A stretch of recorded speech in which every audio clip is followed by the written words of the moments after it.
This is better than content. Look at this, guys. The woman teaching our kids about the morality of wealth is bagging my kale for minimum wage. Dad, stop! The hum of the overhead fluorescent lights in the 24-hour grocery store sounded like a swarm of angry hornets. For Maya Robinson, it was the soundtrack of survival. It was 11:45 p.m. on a Tuesday, the kind of hour where dignity goes quiet and exhaustion speaks loud. Her feet, trapped inside cheap sneakers with thinning soles, throbbed with a dull, rhythmic ache that pulsed in time with the register's mechanical beep. Maya was 35 years old.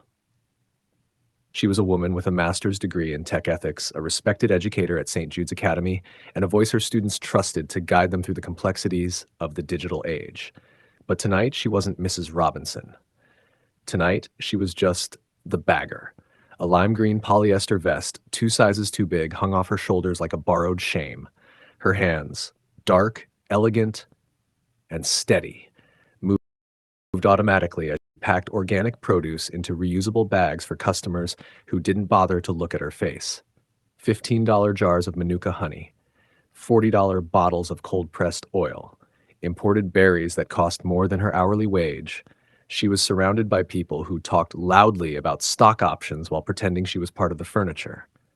She did it for Marcus. Marcus was her heart, a brilliant black man whose mind had once rewritten the security protocols of the modern world. Now, that same mind was fading behind the fog of late-stage cancer.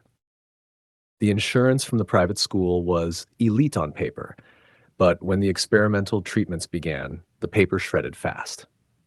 Maya was drowning in medical debt, working this second job to ensure Marcus's hospice care wouldn't be cut off in his final week.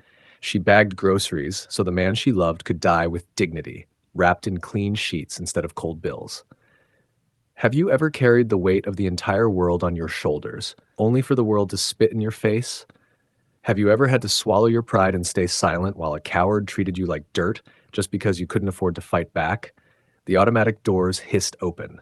A booming, nasal laugh shattered the quiet store. Maya's stomach dropped. She knew that voice. Bryce Sterling, a walking caricature of tech arrogance, designer hoodie, limited edition sneakers, and a confidence fed by the applause of people just as hollow as he was. A board member at St. Jude's and a local influencer whose brand was built on disruption. At his side walked his 10-year-old son, Leo, eyes glued to a tablet, mimicking his father's swagger without understanding its cost. Bryce approached the checkout, filming himself with a gimbal-mounted phone. "All right, followers," he announced to his live stream, grinning. "We're out here seeing how the other half lives. Real boots-on-the-ground content tonight." Then he froze. His eyes locked onto Maya. Recognition sparked, then a cruel, predatory delight. "Wait. Is that Mrs. Robinson?" He laughed, turning the camera directly toward her. "The ethics queen of St. Jude's? Is this the new curriculum? Practical applications of poverty?" Maya didn't look up. She kept bagging. "Good evening, Mr. Sterling. That will be $84. "Oh no," Bryce said, leaning in. The LED ring light on his phone flared inches from her face, blinding her. "This is better than content. Look at this, guys. The woman teaching our kids about the morality of wealth is bagging my kale for minimum wage. This is what a diversity hire looks like when the charity runs out. Total failure." Maya's chest tightened. She thought of her classroom. She thought of Marcus sitting in the back once, smiling proudly as she lectured on responsibility. "Hey, Leo," Bryce continued, pulling his son into the frame. "Look at her. This is why you don't collaborate. You dominate. Otherwise, you end up like her, scrubbing the bottom of the food chain." Leo looked up, his face burning a deep red. "Dad, stop, please. Let's just go." "It's a lesson, Leo," Bryce snapped. He turned back to Maya. "Does the school board know you're moonlighting like a charity case? It cheapens the brand, Maya. Having a bagger shaping future leaders is a bad look for my investment." Maya's fingers curled around a glass bottle of artisanal beet juice, white-knuckled, shaking. "Don't lose the job. Don't lose the insurance. Don't lose Marcus." "I'm just doing my job, Mr. Sterling," she said, her voice a low, steady anchor. "Exactly," Bryce replied.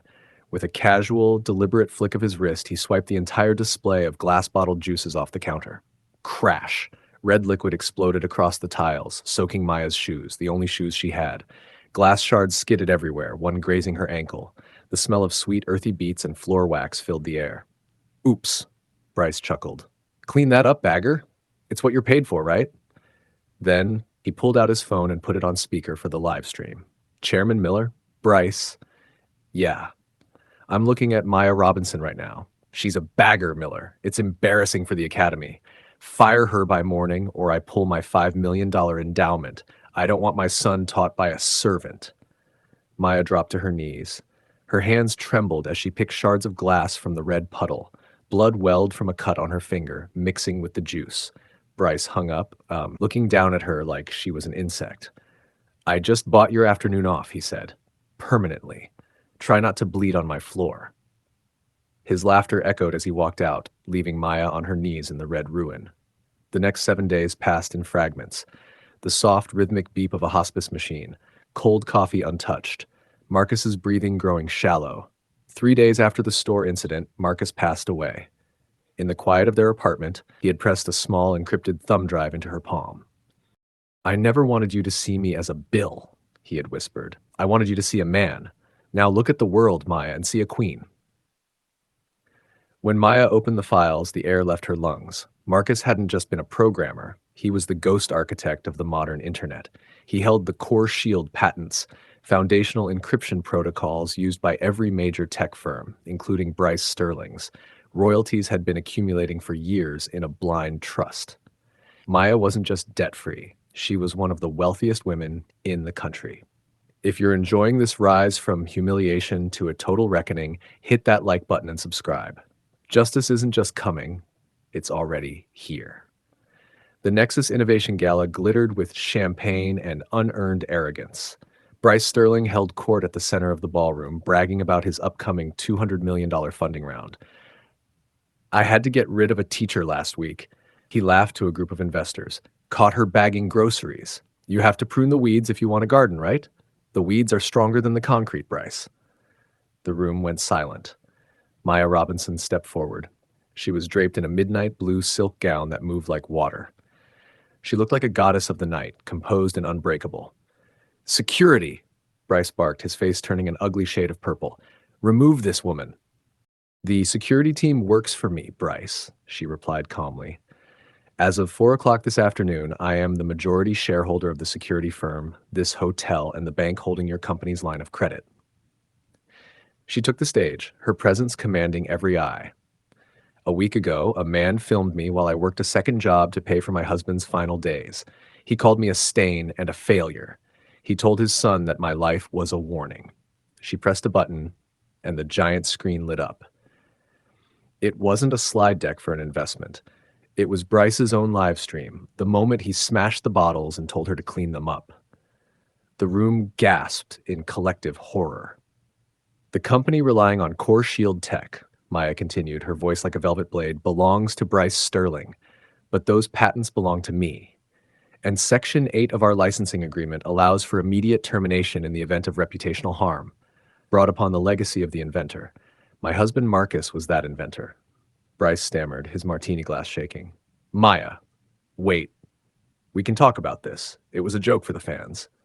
It's been 90 seconds since I started speaking, Bryce. The keys are already being revoked. Across the room, Bryce's CTO let out a strangled cry, staring at his tablet. The system is locking out. Everything is crashing. Maya smiled. Cold, elegant thinness of the lips. I didn't just buy the grocery store, Bryce. I bought that location, the land it sits on, and the 2 neighboring lots. I wanted the very ground you walk on. And as the new head of the board at St. Jude's, your endowment has been returned. Your son deserves an education in humanity, not just math. Security stepped forward, the same men Bryce had tried to weaponize, and firmly escorted him toward the exit as his phone began to explode with notifications of his company's collapse. Maya turned back to the stunned crowd. Now, shall we talk about real innovation? Never mistake someone's temporary struggle for their permanent character.